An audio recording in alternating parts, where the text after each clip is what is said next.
Hi, I'm Becky Norton, and I want to welcome you to the Spirit of 76 Museum. I'm here today with Jenny Arntz, the director of Main Street, Wellington. In today's video, we're going to talk a little bit about Alex Justice. His picture is right here. Alex Justice was born in 1838.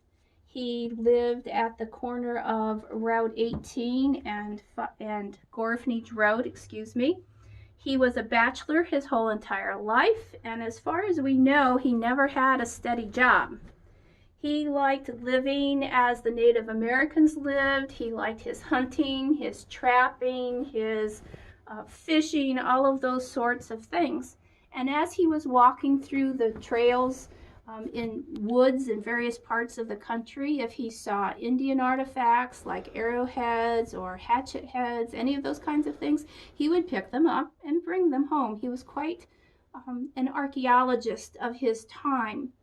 He lived in a little one-story hut, if you want. Well, maybe you could call it a cabin. We have a picture of it here that Jenny may have already shown you.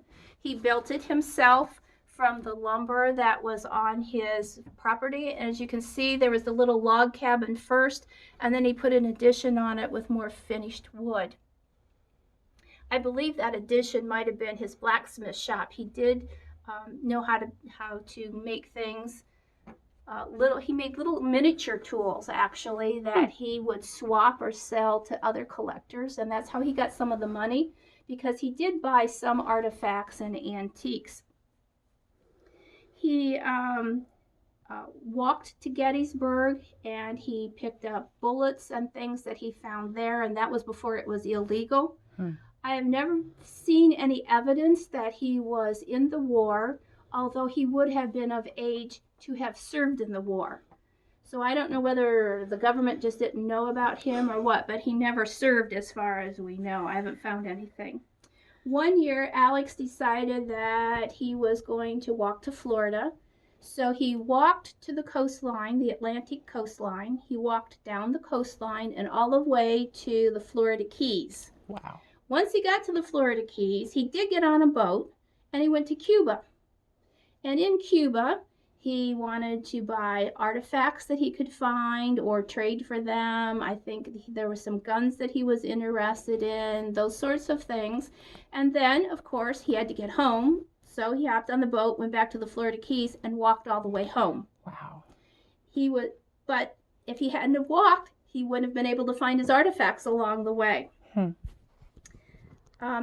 On his property, he owned 50 acres of land. He never farmed any of it because he wanted to keep it in a natural state. He found some black walnut. So he took the black walnut and he made his own coffin. Now, legend has it that he slept in that coffin until he went to his eternal rest. I did find in information that he had built the coffin 25 years before he actually needed it. So I don't know if he slept in it for 25 years or if that was just a later thing that he decided to do. But he did die in 1926 at the age of 88. Now, did you know what happened to his artifacts? Because he had a great many of them.